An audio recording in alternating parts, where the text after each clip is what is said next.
오늘 함께 읽은 말씀을 중심으로 믿음의 기도는 이라는 제목으로 함께 말씀을 나누려고 합니다.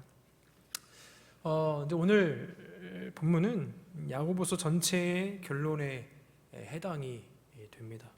지금까지 참된 믿음을 가진 우리가 어떻게 살아가야 할 것인지에 대해서 말했던 이 야고보 장로가 이제 그렇게 할 수 있는 힘과 동기가 어디에 있는지에 대해서 말하고 있습니다. 참된 믿음의 모습으로 살아가는 여러 가지 이야기들을 우리가 함께 살펴봤죠. 그런데 우리가 때론 그런 어떤 열심, 너무나 잘 알고 있는 어떤 말씀에 대한 어떤 적용, 또 결단하면서 나아갈 때 반드시 이것이 있어야 되는데 그것이 바로 결론에 해당되는 이 기도예요. 기도. 그렇게 살 수 있게 하시는 하나님께 의지하라. 그 완전하신 그 하나님께, 연약한 우리로서 할 수 있는 게 우리가 마지막 우리가 찬양 함께 했죠. 그 완전하신 그 하나님께 기대는 거예요. 연약한 우리로서 가장 최우선으로 그리고 마지막으로 해야 할 것이 바로 이 기도입니다. 앞에서 야고보는 온전히 지혜를 구하라 라고 이야기를 했고, 땅의 지혜가 아닌 위로부터 오는 지혜를 1장에서 이제 구하라. 위로부터 오는 지혜. 또한 참된 믿음의 증거를 나타낼 수 있는 힘이 하나님께로부터 온다라고 했습니다. 하나님을 의지하고 신뢰하고 그분의 뜻을 구하는 것, 바로 기도에 대한 말씀이겠죠. 사실 1장 처음과 지금 이제 5장 이제 마지막에 많이 들어봤죠. 인클루지오. 참된 믿음으로 살아내는 그런 이야기들을, 믿음의 증거를 잘 보이라 이야기하는 가운데 무엇으로 지금 이 핵심이 되는 이 선물을 무엇으로 싸고 있냐면, 선물 포장지를 기도로 싸고 있어요. 기도로.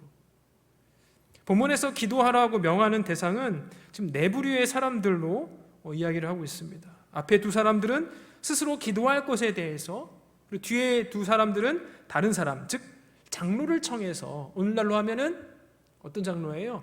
말씀을 전하는 장로, 목사인 거죠. 야고보 장로도 말씀을 전하는 장로였어요. 그래서 장로를 청해서 기도하고, 또 서로 피차 간에 기도 제목 나누면서 기도해 줄 것을 지금 이야기하고 있습니다. 13절 먼저 보세요. 너희 중에 고난당하는 자가 있느냐? 여기서 너희는 이 편지를 받고 듣고 있는 형제들이겠죠. 바로 교회 안에 형제 자매들입니다. 고난은 여러 가지가 있을 수 있는데, 당시 사람들이 사회적으로 받고 있던 여러 가지 압박들, 특히 무엇으로 인한 압박이겠습니까? 고난이겠습니까? 믿음 지키다가 얻는 그 고난, 참되게 신앙생활하기 위해서 애쓰다가 얻는 그런 고난 아니겠죠. 그러니까 그리스도인답게 살려고 노력할 때, 참된 믿음을 드러내기 위해서 살아낼 때, 노력할 때 받는 여러 가지 핍박, 불합리함, 또 여러 가지 억압들을 이야기하는 것이겠죠. 그런 어려운 일들을 당할 때 야고보 목사님께서, 야고보 장로께서 무엇을 권면하고 있냐면 기도하라. 야고보는 이 고난을 없애달라고 기도하라는 것이 아니에요. 왜요? 이미 앞에서 고난은 분명히 있다라고 이야기했잖아요. 그렇죠? 야고보 장로뿐만 아니라 우리가 지난번에 베드로 전후서 살펴볼 때도 고난은 있을 수밖에 없다. 재난, 재앙, 여러 가지 우리를 피해가지 않는다라고 이야기했어요. 그러니까 그 고난을 없애달라, 그 환경을 좋은 쪽으로 바꿔달라라는 말보다는, 그런 원함 기도보다는 오히려 그 환경 속에서 믿음으로 어떻게 그것을 극복하는지, 어떻게 하면 그 믿음으로 승리하는지에 대해서 좀 구하라. 그렇다면 어떻게 기도하라라는 것일까요? 고난 가운데 있는 형제 자매에게 사도들이 썼던 편지의 내용들이 어땠습니까? 우리가 지난 베드로전서에서 살펴봤을 때 어떠했습니까? 베드로전서 4장 12절 13절에 보니까, 다시 한번 여러분 기억 한번 해보세요. 사랑하는 자들아, 너희를 연단하려고 오는 불시험을 이상한 일 당하는 것 같이 이상히 여기지 말고. 그건 이상한 것이 아니다라는 거예요. 아주 자연스러운 거예요. 뭐가? 불시험, 고난들이. 이어서 오히려 너희가 그리스도의 고난에 참여하는 것으로 즐거워하라. 이는 그의 영광을 나타나실 때 너희로 즐거워하고 기뻐하게 하려 함이라. 성도들이 어려운 환경에 있을 때 우리는 이렇게 기도할 수 있어요.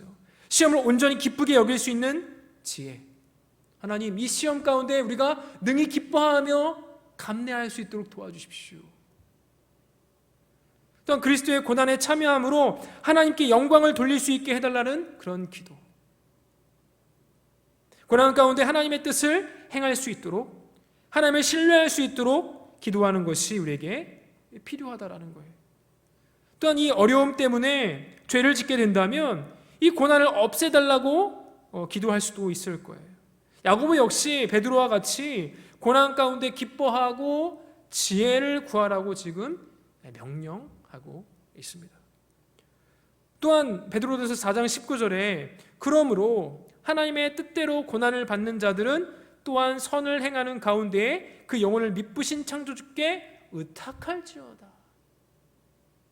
모든 것들을 하나님께 의지하라는 거죠. 우리가 이 청년의 때에 많은 것들을 계획하고 준비할 거예요. 그런 것들만 하나님께 의지하고 의탁하는 것이 아니라 고난당하는 이 순간에도, 어려운 순간에도 그 모든 것 하나님께 의지하고 의탁하라는 거예요. 사실 우리가 고난이 임하면, 역경이 오게 되면 제일 먼저 하는 게 뭐예요? 우리 지난주에도 살펴봤는데 불만 토로하죠. 원망하죠.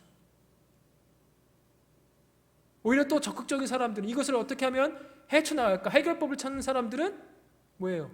해결법을 찾거나 여기에 어떤 대가를 찾아가서 지혜를 구하겠죠. 그런데 지금 야고보 장로는, 그리고 여러 사도들은 무엇을 권면하고 있어요? 하나님을 의탁하라, 하나님을 의지하라, 하나님께 내어 맡기라.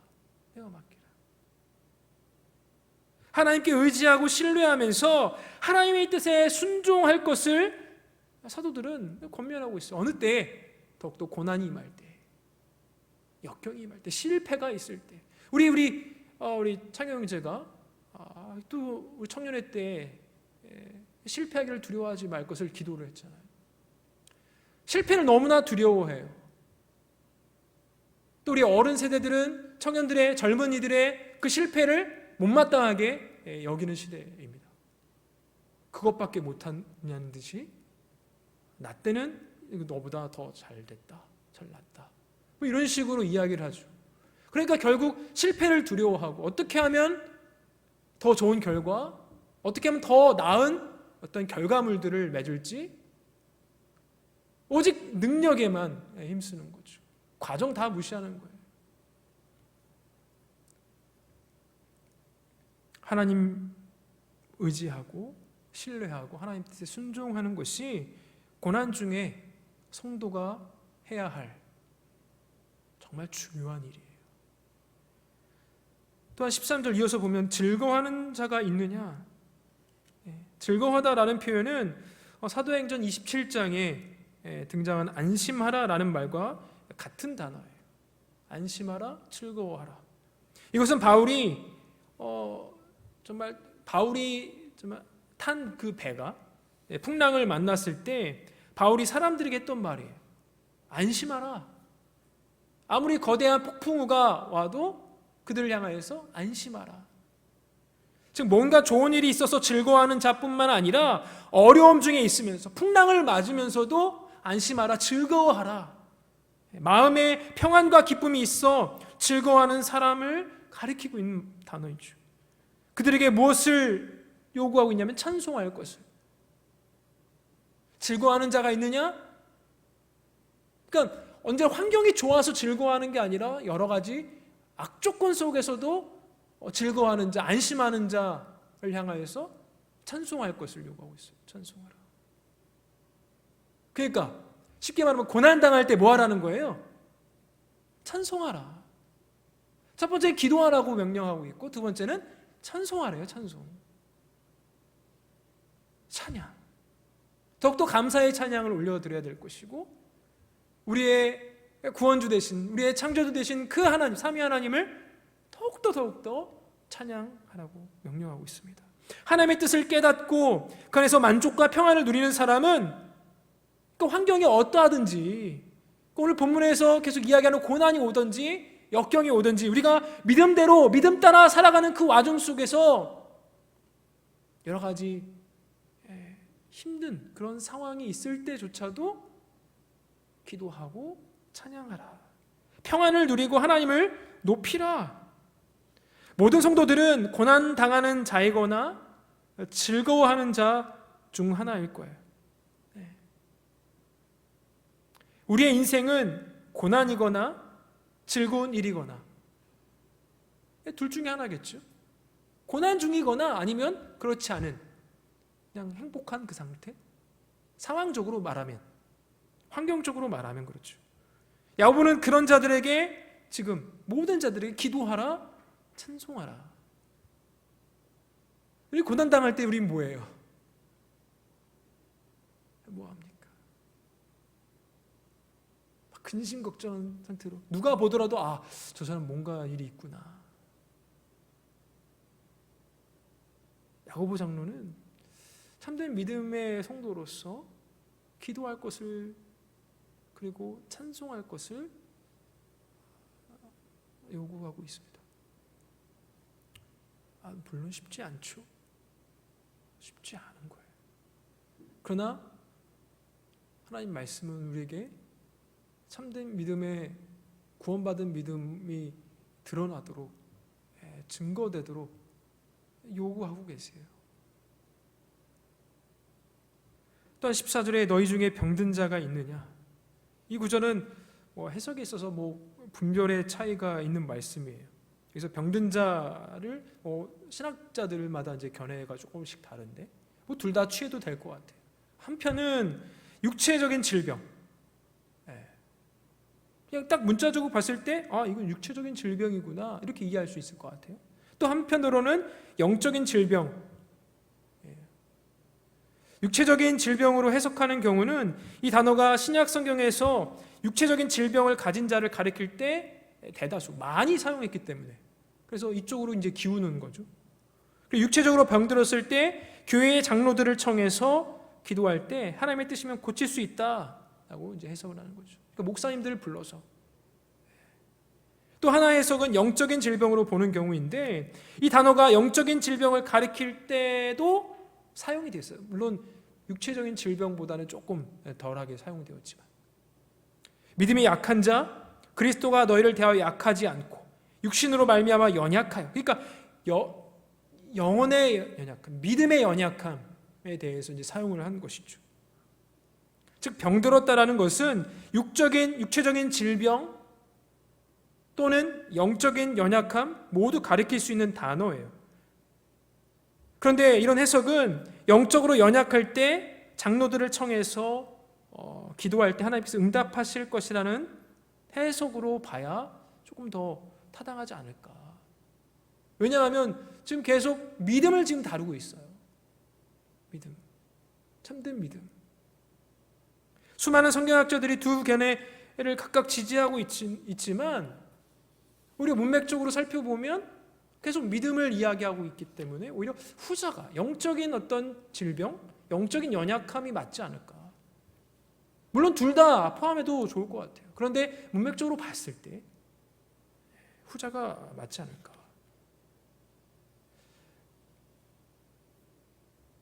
믿음의 기도는 병든 자를 구원하리니 주께서 그를 일으키시리라. 혹시 죄를 범하였을지라도 사하심을 받으리라.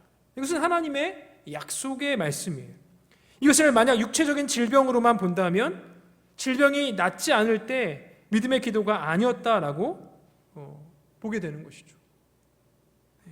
그래서 우리가 많은 환우들을 위해서 우리가 기도하잖아요. 또 기도하는데 낫지 않았어요? 그럼 이것은 믿음의 기도가 아닌가? 이렇게 오해할 수 있는 거죠. 그러므로 이 구절은 영적인 연약함에서 회복될 것이라는 약속으로 보는 것이 조금 더 타당하지 않을까 싶어요. 그렇다면 영적으로 연약한 사람은 장로를 청해 기도할 때 또 다 회복되는 것일까? 이것은 분명한 하나님의 뜻입니다. 하나님 분명 성도를 거룩하게 만드실 것이고 우리가 죄를 고백할 때 죄를 사하시고 모든 불의에서 깨끗하게 하시는 분이 바로 우리 하나님이십니다. 그러면 영적인 연약함에 대해서 반드시 회복될 것을 우리는 믿을 수가 있는 것이겠죠. 내 안에 연약함이 드러나고 참된 믿음의 증거가 나타나지 않을 때 우리는 신앙의 회복을 위해서 기도해야 합니다. 내 안에 거짓됨이 드러날 때, 내 안에 천박함이 드러날 때, 우리 아까 이제 찬양을 하지 않았습니까? 정직하지 못할 때, 우리 믿음의 기도를 드려서 우리 주님의 그 거룩함, 우리 주님의 그 정직함을 본받도록, 배우도록, 믿음에 합당한 삶을 살 수 있도록 우리는 하나님께 구해야 되는 것이겠죠. 이것이 믿음의 기도다라고 야고보 장로는 설명을 하고 있어요. 또한 여기서 기름이 등장하고 있어요. 기름은 무엇일까요? 기름은 성경에서 여러 목적으로 사용되었는데, 요리할 때 기름이 사용되죠. 또 미용, 그리고 의식, 치료, 원기 회복, 이런 것으로 이제 기름이 사용되었습니다. 특별히 시편 23편에 보면 기름을 내 머리에 부으셨으니 내 잔이 넘치나이다. 그래서 이 기름을 부은 것도 하나님께서 다윗을 격려하시고 회복시킨 것을 의미합니다. 또한 누가복음 7장에서 한 여인이 예수님의 발에 향유를 붓고 자신의 머리칼로 발을 씻겼죠. 이에 대해서 바리새인들이 항의하자 예수님께서 뭐라고 말씀하셨어요? 너는 내 머리에 감람유도 붓지 아니하였으되 그는 향유를 내 발에 부었느니라 라고 말씀하셨어요. 이것은 당시 지친 심신을 위로하고 격려하기 위해 사용되었던 그런 기름을 의미하는 거예요. 그러니까 기름을 통하여서 뭐 아로마, 우리 요즘에 뭐 마사지 샵 가면은 기름 하면서 이제 마사지를 하기도 하죠. 그런 것과 같은 의미인 것이죠.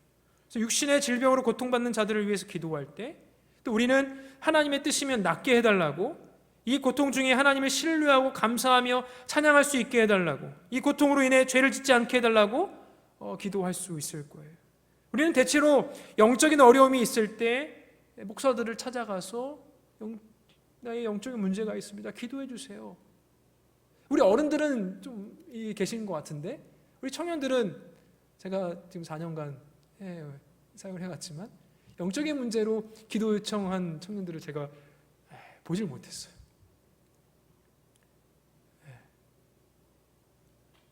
그것을 창피하거나 꼭 그렇게 생각할 수 있을 것 같고, 스스로 해결하려고 애를 쓰는 것 같습니다. 주위에 친한 사람들에게 말을 하는 경우가 더 많은 것 같아요. 그리고 그들을 통해서 다 참고 사는 거야. 나도 참았어. 이런 어떤 권면의 말들 듣게 될지도 모르죠. 근데 장로들은, 목사들은 말씀에 깨어있는 자로서 하나님의 뜻에 합당한 조언을 할 수 있어요. 말씀으로 위로하고 또 말씀으로 격려할 수 있는 거죠. 하나님을 어떻게 신뢰할 수 있는지 말씀을 찾아서 보여주는 거죠. 그러니까 어렵고 힘들 때 여러분 성경에서 권면하는 말씀이에요. 장로들을, 목사들을 찾아가서 권면을 받으라, 위로 받으라, 말씀의 훈계를 받으라, 찾아가서 어려움을 나누고 회복되기를 구하셔야 합니다. 그러나 이런 책임이 또한 이런 목사들, 영적 리더십들에게만 있는 것이 아니죠. 16절에 보면 너희 죄를 서로 고백하며 병이 낫기를 위하여 서로 기도하라. 연약한 상태에 있을 때 정말 지체들끼리, 동역자들끼리 서로 나누면서 나의 믿음의 연약함을 위해서 기도해 주기를, 또 기도 제목을 함께 나누는 거죠.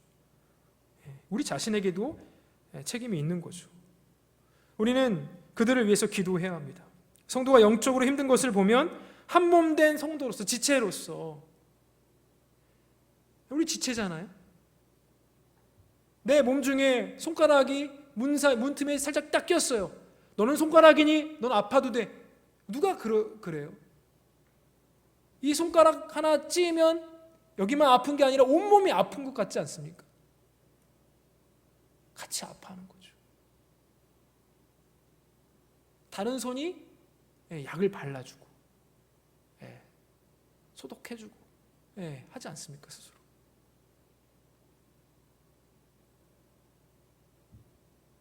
죄의 문제는 어려움을 가져옵니다. 혼자 해결할 수 있으면 좋겠지만 죄에 빠진 영혼이 어떻게 주 앞에 정말 쉽게 다가가지 못해요. 시간이 지나면 좋아지려니 생각하고 그저 덮으려고 하는 경우가 많은데, 만약 어떤 성도에게 죄를 지었을 때나 상처를 주었을 때 용서를 구하고, 영적인 죄를 범했을 때 알려줘야 하고, 죄를 고백하면 또 용서해야 합니다. 우리는 다른 성도가 연약함에서 벗어날 수 있도록, 회복될 수 있도록, 세워질 수 있도록, 죄의 문제를 해결할 수 있도록, 육체의 욕심이나 세상의 유혹을 이겨낼 수 있도록, 또 하나님의 뜻을 따라 행할 수 있도록, 참된 믿음의 증거를 나타낼 수 있도록 함께 도와주고 또 기도해 주어야 합니다. 성도가 낙심하고 영적으로 연약할 때 우리는 서로를 위해 기도해 주어야 되는 것이죠. 그렇다면 영적인 연약함은 구체적으로 어떤 것일까요? 우리가 앞에서 다 살펴봤어요. 참된 믿음을 가진 자로서 행위가 나타나지 않는 그런 상태. 우리 2장부터 계속 참된 믿음의 증거들, 또 거짓 믿음의 증거들을 살펴보았습니다. 화평하지 못하고 시기와 다툼이 있는 사람들, 하나님을 찬양하고 성도를 기쁘게 해야 하는 입에서 차별이 나오거나 악독이 나오는 사람, 그런 상태에 있는 성도가 회복될 수 있도록 우리는 함께 기도해 줘야 되는 것이죠. 16절에 의인의 강구는 역사하는 힘이 큼이니라. 우리가 기도할 때 역사하는 힘이 큰 것은 우리의 기도에 뭔가 효험이 있어서, 능력이 있어서, 내가 기도 빡시게 해서, 내가 어떤 영적인 어떤 권위가 있어서 그런 것이 아니라 우리의 기도를 들으시는 분이 하나님이시기 때문에. 그래서 의인의 강구는 역사하는 큼이니라 할 때 이 기도를 들으시는 분이 하나님이시기 때문에 역사가 큰 거예요. 하나님께서 들으시고 역사하기 때문에. 당시 이 편지를 받는 사람들에게 엘리야는 대단히 큰 존재죠. 아브라함만 큰 존재가 아니라 엘리야도 대단한 선지자였어요. 하늘에서 불을 내린 사람, 바알 선지자를 죽이고 불병거를 타고 하늘에 올라간 사람. 그러나 그 역시 우리와 같은 사람이었다라고 이야기를 하고 있어요. 그들의 기도만 하나님이 들어주시는 것이 아니라 그들과 똑같이 우리들도 하나님께 기도하면 그 역사가 일어난다라는 거예요. 그 간절히 기도했을 때 3년 6개월 동안 비가 오지 않았고 또다시 기도했을 때 비가 내렸어요. 바로 누가 한 거예요? 엘리야가 그렇게 빡시게 해서 그런 게 아니라, 믿음 좋아서 그런 게 아니라, 물론 의인의 강구하는 힘이 크기 때문에 그렇게 되게 하겠지만 그것을 들으시는 분, 역사하시는 분이 누구예요? 하나님이시기 때문에. 우린 누구에게 기도합니까? 엘리야가 기도했던 그 하나님께 기도하는 거예요. 하나님께서 성도의 간절한 기도를 들으시고 분명히 크게 역사하실 것입니다. 주 안에서 사랑하는 청년 여러분, 야고보는 하나님을 의지하라고 말하고 있습니다. 하나님께 의탁하라고 말하고 있어요. 그럴 때 하나님은 그리스도의 형상을 닮게 하시고 우리로 하여금 거룩하게 하실 것입니다.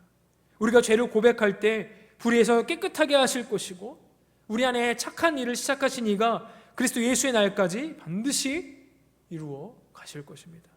참된 믿음을 가진 자로서 그렇게 살 수 있는 힘은 무엇 때문에 그래요? 무엇 때문에요? 바로 하나님 때문에. 앞에서 계속 참된 믿음의 증거를 계속 보이라. 갈라디아서 가거나 로마서에 보면 아무리 애써도 우리가 되지 못한대요. 할 수 없대요. 근데 어떨 때 가능한 거예요? 믿음으로. 하나님을 의지할 때. 하나님 은혜로 가능한 거 아니겠습니까? 다시 우리 한번 복기해 봅시다. 야고보서의 별명이 뭐라고 했습니까? 지푸라기서. 왜요? 너무 행위를 강조했기 때문에. 그죠? 마침 루터가 종교개혁 당시에 로마서 갈라디아서 믿음으로 의를 얻는구나. 그 의에 대해서 굉장히 고민이 있었거든요. 종교개혁 전에. 자꾸 행위를 강조했고 율법 강조를 했기 때문에 믿음. 그래서 이 야고보서를 지푸라기 서신이라고 했단 말이에요. 왜요? 계속 행위를 강조하기 때문에. 근데 이 행위도 결국 뭐로 되는 거예요? 은혜로 되더라. 은혜로. 하나님을 의지할 때, 하나님이 우리에게 은혜 주실 때, 그 은혜를 사모하며 간절히 사모하며 기도할 때 참된 믿음의 증거들이 우리 믿음의 청년, 우리 믿음의 사람들에게 귀하게 맺히더라라는 거예요. 여러분, 하나님으로부터 오는 거예요. 결코 이 야고보서가 정말 신앙의 정수인 로마서나 갈라디아서와 정말 다른 길을 가고 있지 않아요.